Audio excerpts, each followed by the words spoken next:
The first generation wireless, 1G, was voice. The second generation, 2G, allowed both talk and text. The third generation, 3G, the internet, in a limited way. And today's technology, 4G, completed that digital migration. But if anyone tells you that they know the details of what 5G is going to become, run the other way.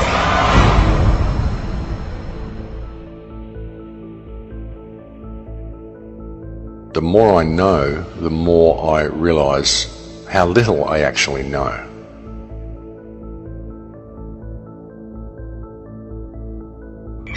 I have to tell people 5G is a killer. I'm Mark Steele, anybody who hasn't heard me. I'm a weapons systems head-up display expert, one of the leading experts in the world. I've actually brought cover in relation to this, and the reason I became an expert was because I invented it. What I'm going to say to you today, do not believe a single word I say. Not one. I want you to do your own research. You'll find it's absolutely terrifying. Pay attention to what is really going on. Pay attention to the Internet of Things, what it is, what it's doing, where it's going. Pay attention to the automation.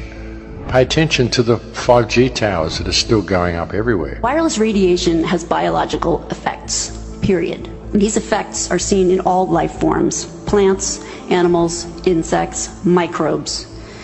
In humans, we have clear evidence of cancer now. There is no question. It's very important that people always look at both sides, and as positive as what the right hand is offering you, always to pay attention to what the left hand is doing.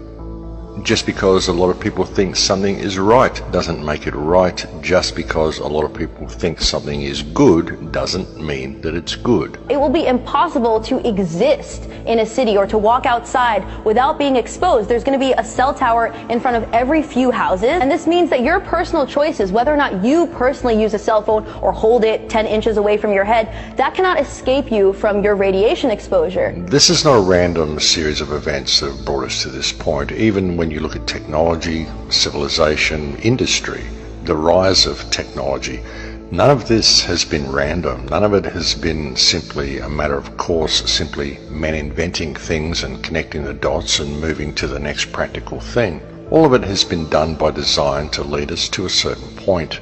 Not a lot of people can really see what is actually coming. It's about to become a very, very different world, folks. This is a very, very disruptive technology. Very disruptive in as much as it's going to disrupt the way we live our normal lives if we allow it to be rolled out and if we abide by the parameters that the government's putting in place with this technology.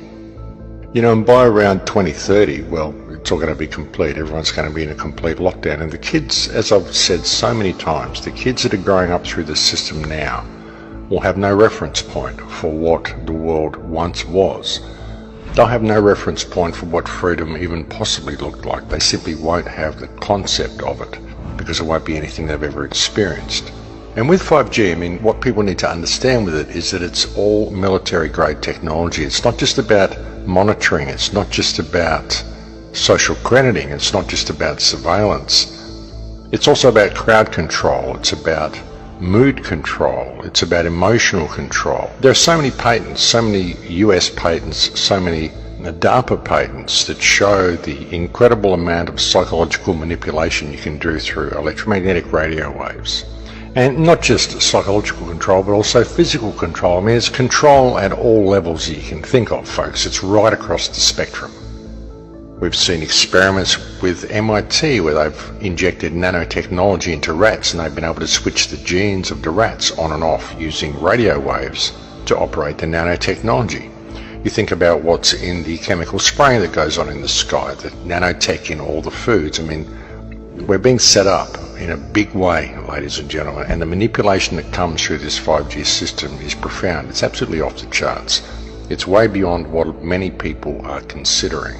You have the capability of manipulating vast sections of population, targeted areas of population, or targeting people individually, targeting crops individually, biology individually. You think about the nanotech, it's in everything. So anything that the nanotech is in can be manipulated through this 5G system. And the nanotech is in everything. They spray the nanotech in the skies, they put nanotech in the food, even with what we flush down through our drains in our own homes. Gets passed on down through the water system, so you see this in the food chain, and there's nanotech in the food that we're eating and nanotech in the stuff that we're washing down the drains, and of course it ends up in the river system, it ends up in the fish, ends up in the algae, ends up in everything. With all of the stuff that they're feeding us about fast communications and good downloads and good connection speeds and all of this sort of stuff, that's the secondary application of all of it, or even the third application of all of it, because ultimately this is military grade technology,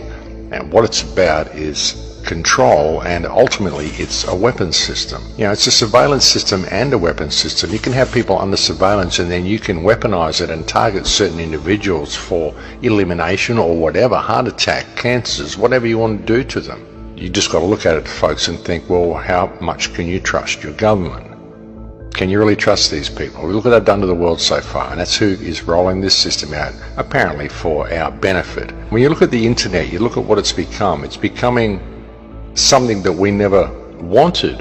I mean, we wanted the internet there so we could have access to information, we could have fast communication with each other, but now it's becoming a digital barrier between us and reality. It's becoming something that we must interface with in order to access the real world around us. And all of our information is being removed from us and put onto what they're calling cloud computing now. They're even saying that soon you won't be able to get hard drives for your machines. You won't need hard drives because everything will be on the cloud. And all that means is that it doesn't exist anymore. It's up there in cyberspace and you don't actually have access to it on your own computer. So you can't have access to your own things. You've got to keep them on the cloud, which means you can be locked out of all of your stuff at any time. That's what it's about. I mean, I know people that have uploaded their photos to video host programs and then suddenly they get locked out and they need to verify who they are in order to access their own stuff. I mean, this is ridiculous, folks. They do all this sort of stuff and they say it's for your security. We're locking you out of the system because you've changed location for the day, and so we don't think you're who you are, so we need access to all your devices and your cell phones and everything we can get to try to track you and triangulate you and get everything we can on you before we're going to let you have access to your own things again. That's what they do, and they call it security. It's not keeping you safe. It's keeping tabs on you and making sure they can lock you out at any opportunity, and they're just kind of showing you that they can do that, and you're agreeing with it by going along with it. And when you've got kids that are growing up into this system and everything that they do is online, everything they know is online, all their bank accounts, their shopping, their friends, their Instagram, all their connections to everything, their electricity bill, it's all online. And even their car keys and their access to their house becomes digital.